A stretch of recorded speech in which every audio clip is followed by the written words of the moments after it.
I'm Isabella, and last Christmas my own mother looked me in the eyes and told me I didn't deserve Christmas. She said my sister had earned the holiday, and I hadn't like love was some prize I had failed to win. So while my family laughed downstairs, I sat alone in my childhood bedroom, feeling like a stranger in the house I grew up in. Then the doorbell rang loud, unexpected, and for me, what stood on the other side of that door didn't just change my Christmas. It exposed every ugly truth my family had spent years hiding. This is the story of how I lost my family, found myself, and took a quiet, devastating revenge. Christmas used to be my favorite time of year when I was a kid. December in our house meant twinkling lights around the porch, the smell of cinnamon and sugar from Mom's baking, and cheesy Christmas music playing on repeat. My mom, Karen, loved to make everything look perfect. She'd post photos of us on social media with long captions about family blessings and unconditional love. But what those photos never showed was the difference between how she treated her two daughters. My sister Emily was the star, the honor roll student, the cheerleader, the one with the perfect smile and the perfect laugh and the perfect life. Even as children, people would say, "Emily is just so special." My relatives would pinch her cheeks and call her an angel. They'd look at me and say, "And Isabella, you're the quiet one, aren't you?" I didn't mind being quiet. I liked drawing and reading and staying out of drama. But to my mom, quiet wasn't good enough. Quiet didn't win trophies or impress her friends. By the time we were teenagers, the favoritism wasn't just subtle, it was blatant. Emily got a car for her 17th birthday. I got told to be grateful. Mom let me borrow hers. Sometimes, Emily got new clothes, salon appointments, paid summer trips. We don't have the money for that, and you don't need all that to be happy. I tried to tell myself it was fine. I'd move out one day. I'd build my own life. I'd create my own version of family. But nothing prepared me for last Christmas. It was Christmas Eve, and I had gone back home for the holidays. Even after years of feeling like an outsider, there was still this stupid, hopeful part of me that thought, maybe this year will be different. Maybe Mom will finally see me. The house looked beautiful. White lights framed the windows. There was a big tree in the corner of the living room, and golden ornaments reflected the soft glow. I stood at the bottom of the stairs for a second, just breathing it in, telling myself that everything was going to be okay. Then I saw Emily. She was sitting on the couch like a queen on her throne, wearing a fitted red velvet dress that looked too expensive. Mom was standing behind her, clipping pearl earrings onto Emily's ears and adjusting her hair. Mom barely glanced at me before she frowned. "Isabella," she said, "that's what you're wearing." I looked down at my cream-colored sweater and jeans. Simple, but clean and neat. "What's wrong with it?" I asked. She sighed dramatically. "Christmas is special. Emily understands that. You could have put in a little more effort." Emily smirked at me over her shoulder. "It's okay, Mom. Not everyone has an eye for style." I swallowed the hurt like I always did. "I thought it was just family tonight," I said quietly. "We're not going out or anything." Mom exchanged a look with Emily, a subtle, knowing look that made my stomach twist. "Actually," Mom said, "there's something we need to talk about before dinner." Her tone made my skin prickle. I followed her into the dining room. The room already set with polished silverware and folded napkins that looked like little white crowns. Mom stood at the head of the table and folded her arms. "Isabella," she began, "I've been thinking a lot this year. About family. About appreciation. About who, really, shows up."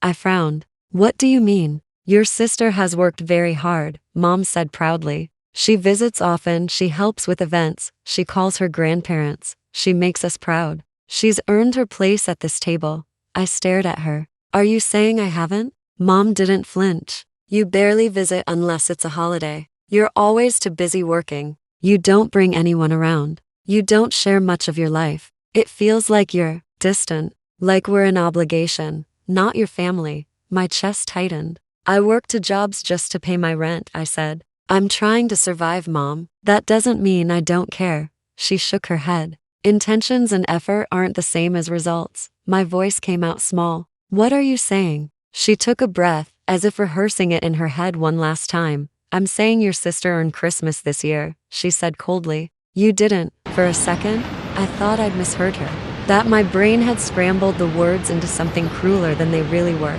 But Emily stepped into the room, leaning in the doorway with her arms crossed. "You can still stay," she said sweetly.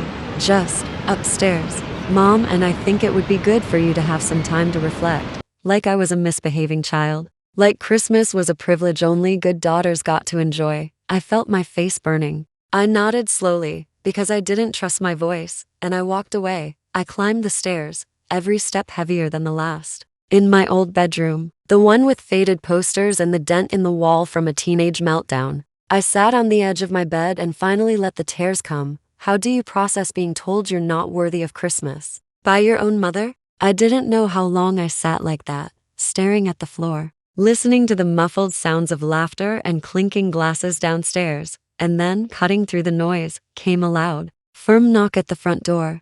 The doorbell rang. Once, twice, 3 times. I heard Mom hiss, "Who on earth is that?" and the click of her heels on the hardwood floor. She opened the door.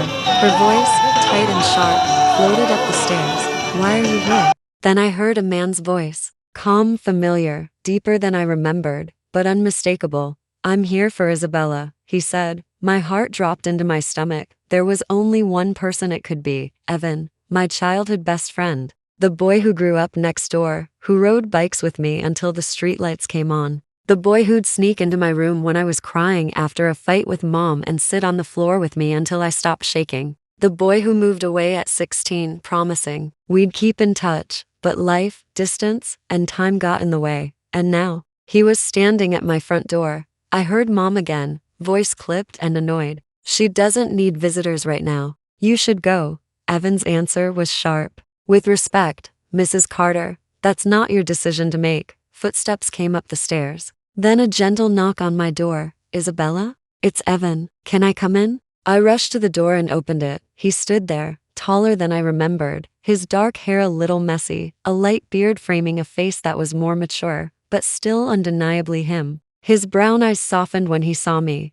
"Hi, Rye," he said, giving me a small smile. I felt like someone had just reached into my chest and squeezed my heart. "Evan, what are you doing here?" I asked, voice trembling. He lifted a small gift bag in one hand. "I came home for Christmas. Ran into your Aunt Lydia at the store. She told me you were here and what your mom said to you."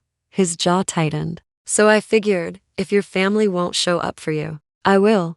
Tears blurred my vision again, but this time they weren't just from pain. "You came for me?" I whispered. "Always," he said simply. Behind him, I saw Mom at the top of the stairs, arms crossed, face twisting with anger. "Isabella," she snapped, "we're about to eat. You're causing a scene." Evan turned his head toward her slowly. "I think the scene started when you told your daughter she didn't deserve Christmas," he said. Mom's face went red. "You don't understand our family dynamics. Stay out of it."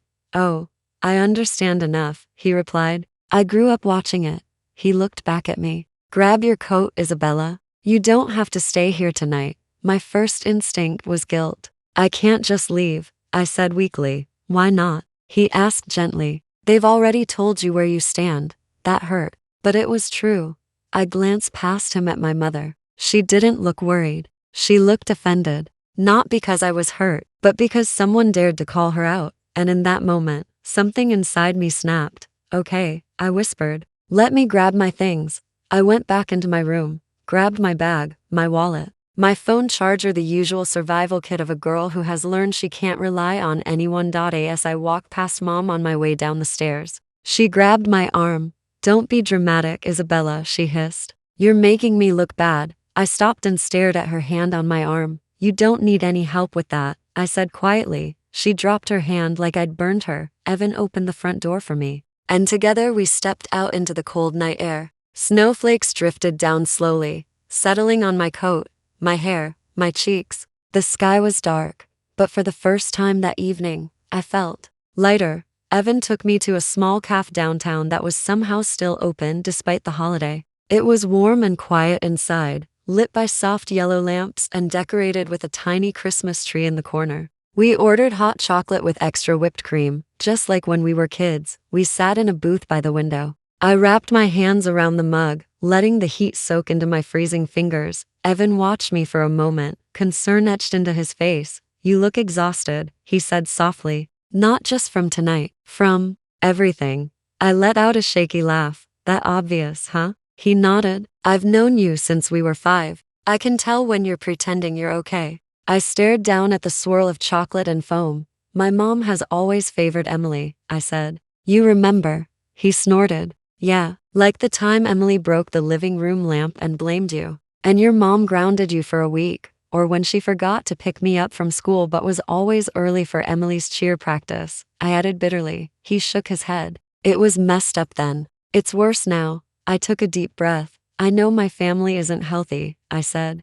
But tonight, being told I didn't earn Christmas? Like love is a performance? I blinked hard. It still hurt more than I expected. Evan reached across the table and gently squeezed my hand. You were never the problem, he said. You were just the one they decided they could blame. His words settled over me like a blanket, comforting and heavy. We talked for a while about his life, my jobs, how we'd both changed and yet somehow slipped effortlessly back into old rhythms. For a little while, I forgot the heaviness waiting for me back at the house, but reality came crashing back soon enough. I should probably at least grab the rest of my stuff, I said eventually. I don't want to leave everything there. Who knows what Emily will do with it, okay? Evan said. I'll come with you. We drove back to the house in silence, snow crunching under the tires. My stomach twisted as the familiar street came into view, lined with houses glowing with warm Christmas lights. When we got out of the truck, we could already hear raised voices coming from inside, not the polite holiday chatter from earlier, full-on yelling. Evan and I exchanged a look and quietly stepped onto the porch.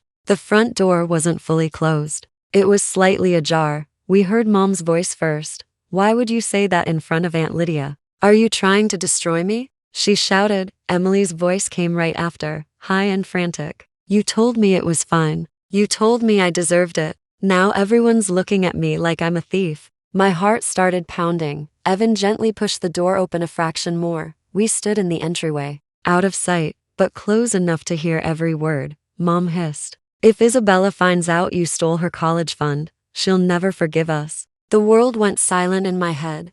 My college fund? Emily snapped. You said she wasn't going to use it. You said she didn't even have a plan. I needed it more. I actually got into a good school. I did what was best for this family. Mom shot back. You had potential. Isabella is different. She can work. She's fine. Working 2 jobs because I believed there was no money for school. Fine. Evan's hand curled into a fist at his side. He whispered, You didn't know? I shook my head slowly, my vision blurring with tears of rage. All those years, all those nights I lay awake thinking I wasn't good enough, that I just hadn't tried hard enough, that I hadn't deserved help, and the whole time, my mother had given my future to my sister. Like I was nothing. Something inside me hardened. I stepped into the living room. Mom and Emily both froze when they saw me. Mom's face drained of color. Emily's eyes widened. Isabella, Mom said quickly, forcing a smile. We didn't hear you come in, how could you? I cut in, my voice shaking with fury. How could you give her my college fund? How could you lie to me? Emily crossed her arms defensively. Oh, please. You weren't going to use it. You never even applied to schools. I didn't apply, I snapped, because you told me the money was gone. That things were tight. That I needed to be realistic. Mom tried to regain control of the situation, her tone turning cold. I made a decision for this family, she said. Emily had a clear plan. You didn't. It made sense. You didn't just make a decision, I said, my voice growing steadier. You chose one daughter and discarded the other. Mom's jaw clenched. You're being dramatic, she said. You have a job. You have an apartment. You're fine. Stop saying I'm fine, I said, my voice breaking for a moment. I am tired. I am exhausted. I have been scraping by because you took away the one chance I had to build something better. Emily rolled her eyes. Oh my God. You're acting like we stole your life, she said. You did, I replied quietly. Evan stepped beside me. Mrs. Carter, he said, his voice low and full of restrained anger. I grew up watching you favor Emily, but this is beyond anything I imagined. You didn't just show favoritism. You sabotaged your own daughter. Mom glared at him. This is a private family matter. Then maybe you should have treated your family better. He shot back. I took a deep breath and let the silence stretch. Then I said the words that would change everything. I'm done.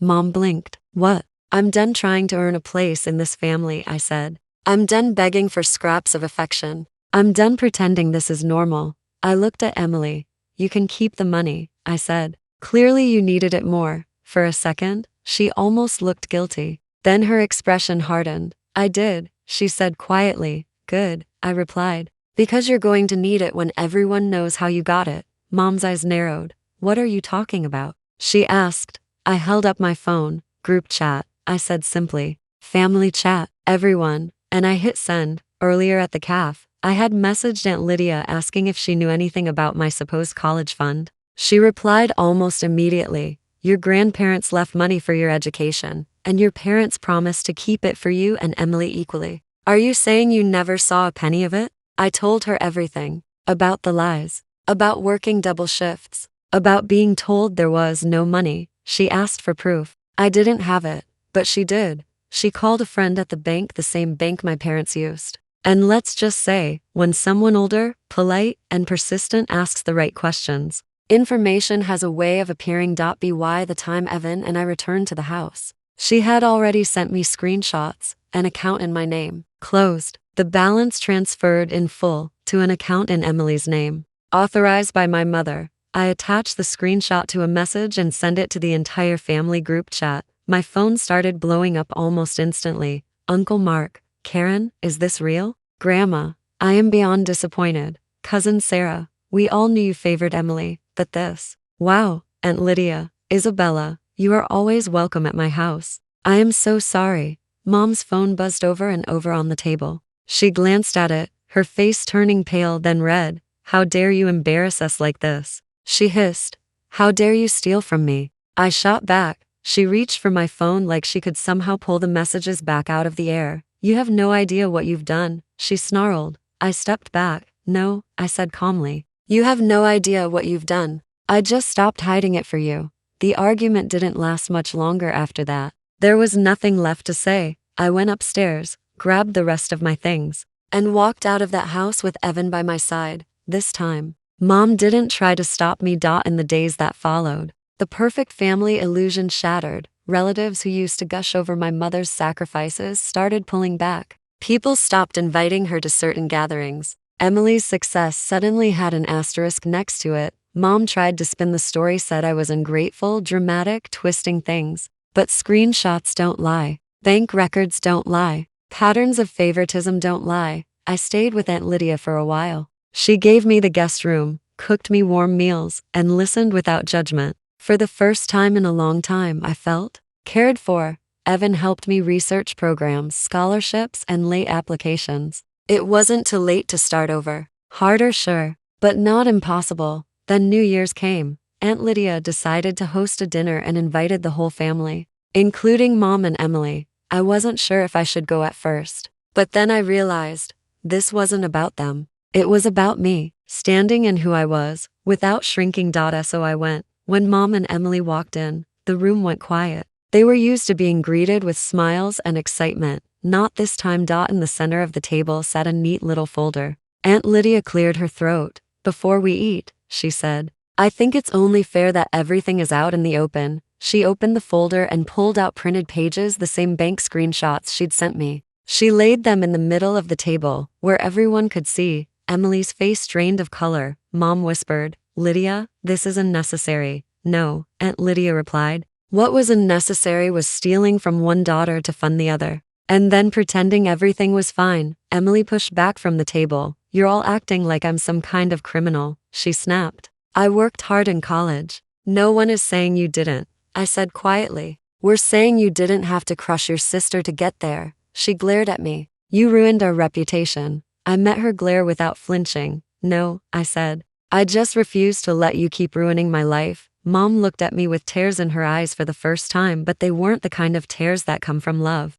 They were the tears of someone watching their control slip away. Isabella, she whispered, can we please talk about this privately? We could have, I said, years ago, when I asked about the college money and you lied. When I begged you to see me, and you chose to worship Emily instead. When you told me I didn't deserve Christmas. Her face crumpled at that. Please, she said. You're my daughter.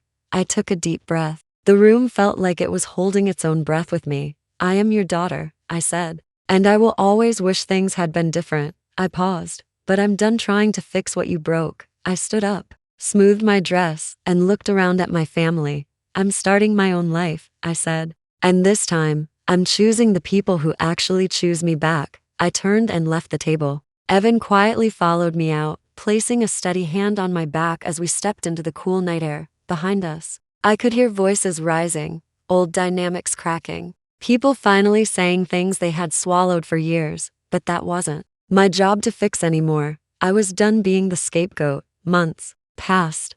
I found a part-time program that would let me study while still working. It wasn't the traditional four-year university path my grandparents imagined, but it was mine. I was building something slowly, painfully, proudly. Aunt Lydia remained my closest support. Some relatives checked in more often now, quietly admitting they had seen the favoritism before but hadn't wanted to get involved. My mom sent a few long texts, then some shorter ones, then eventually just "hope you're okay." I didn't block her, but I didn't reply either. Emily never reached out, and honestly, that hurt less than I thought it would, because now I could see them clearly, without the pretty wrapping paper and bow. Last Christmas, I spent the day at Aunt Lydia's house. She made a small dinner. We watched movies in our pajamas. We laughed. There were no fake photos for the internet, no performance, no competition. In the middle of the afternoon, the doorbell rang. I opened it. It was Evan, holding a small box and smiling nervously.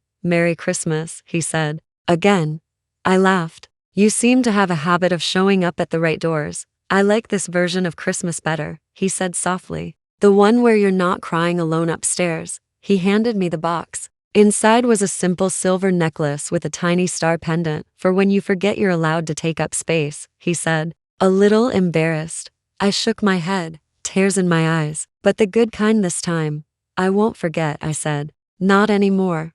We spent the rest of the day talking, teasing, remembering old times, imagining new futures. There was something growing between us, gentle and patient and real. Not because I needed rescuing, but because for the first time, I was choosing to let someone in who actually saw me. And as I sat there, surrounded by people who genuinely cared, I realized something. My mother was wrong. I didn't need to earn Christmas. I didn't need to earn love. I just needed to stop accepting the version I was given. The doorbell didn't save me. It just reminded me I was worth opening the door for. If you felt this story, don't forget to like, subscribe, and hit the notification bell so you don't miss the next revenge story. Have you ever had a family member treat you unfairly or play favorites? Tell your story in the comments. Your voice matters more than you think.